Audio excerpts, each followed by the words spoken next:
Hey guys, so this is the Palm Pre. Now I was lucky enough to be as part of the launch of these back when I was working at O2. This is the first Palm Pre. Um, Palm took a bunch of O2 employees on a all expenses paid trip to a luxury resort to Spain for 4 days when they announced the Palm Pre Plus, I think it was. Not quite the Palm Pre 2. This is before Palm was then bought by HP and then shut down. But if you've got an LG smart TV, it's running something called webOS. That's where this started.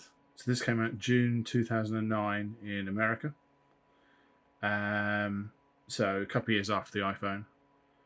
Apple actually accused Palm of copying parts of the user interface. Tim Cook stating, "We will not stand for people ripping off our IP." Well, you know what they say about imitation, best form of flattery.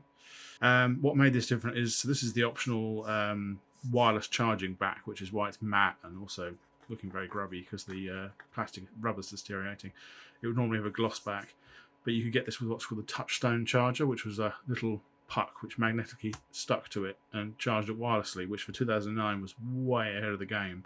We're talking years before MagSafe, several years before the next nearest wireless charger. So this was top level stuff. 3.5mm headphone jack as well. Alert slider on the top. Let's see if we've got any power in here. There we go. Charges by a micro USB on the side, which you're going to get to when it's open. It goes in there. Full QWERTY keyboard, which slid away. That was kind of its USP. And a mirror on the back for taking selfies.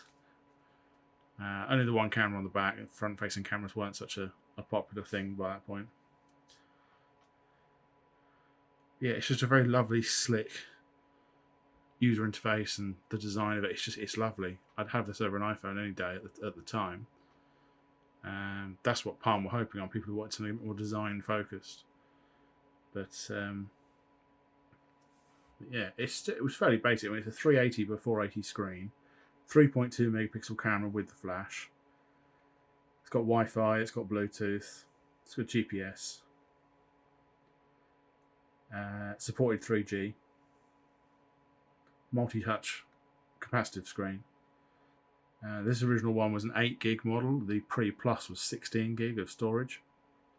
This original one's also got 256 mega RAM. The Plus had 512. And this one's got a 600 megahertz processor underclocked to 500. When I first got this, I overclocked it to 1 gigahertz. I managed to unlock the bootloader and overclocked it to 1 gig. It got very hot very fast, but it ran, I think I had 100 apps open at once, which was insane. This is 2009, don't forget. It's amazing how things have moved on. Unfortunately, it did take a long time to boot, as you can probably see. You take for granted how fast smartphones are now. This was the norm. I remember setting these up for customers in the shop, and you would turn them on and then have a conversation with them while you wait, because you'd be there for ages. But yeah, Palm got absorbed into HP, so it became the HP Palm Pre 3 was the last one I think they did, which had HP's logo on the back. But yeah, this is when Palm were trying to have another go at the smartphone market after the success they'd had in the 2000s with like the Trio, and obviously the Palm Pilot going way back.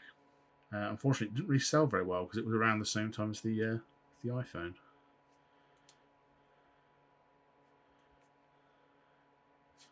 So you can use it closed, and it's just a lovely little palm-held device. No pun intended. So SIM must be activated. So there's no SIM in it at the moment, which means there's very little I can actually do. You can see little touch points, little ripples on the screen when you touch it. I think you can turn that off. Tap there to place a call. The little nubbin thing here was not only a notification light, but it was a touch-sensitive sort of scrolling. There you go. So you can navigate with it. Clicked in as well. You may notice when I was brushing over there was some little white lights appearing either side of it, and they're basically the back and forward gestures.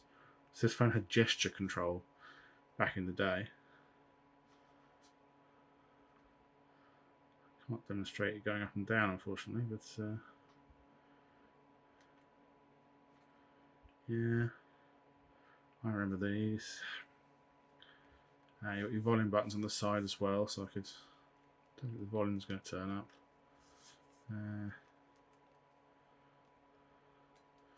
Can't test any of the buttons without a sim either, but that was a lovely little thing. Press a little button to lock it, and it just turns to this lovely little smooth pebble. You can take the back off as well, unlike the iPhone. So little button at the bottom there. There you go. Even a user replaceable battery. Look at that. Even after all these years, because this is an original one, this was one that I sold to a family member back in 2010, I think it was. And it still hasn't barely even swollen the battery. So, testament to the cells they use. But you can see in this back, though, that's where the wireless charging ring is. And the little tiny little pins there that connect to the phone. Just there to charge it. This original SIM. I don't believe this had expandable memory, though, which was one of the things they marked it down for. But then again, the way the smartphones have gone, it's not exactly uncommon to have no expandable memory. That's upside down, that's why it won't fit. Yeah, little alert slider as well. I wish I still had the little wireless charging puck for this because it was really cool. But yeah, that's a quick look at the Palm Pre. More cool phones to come soon. Cheers.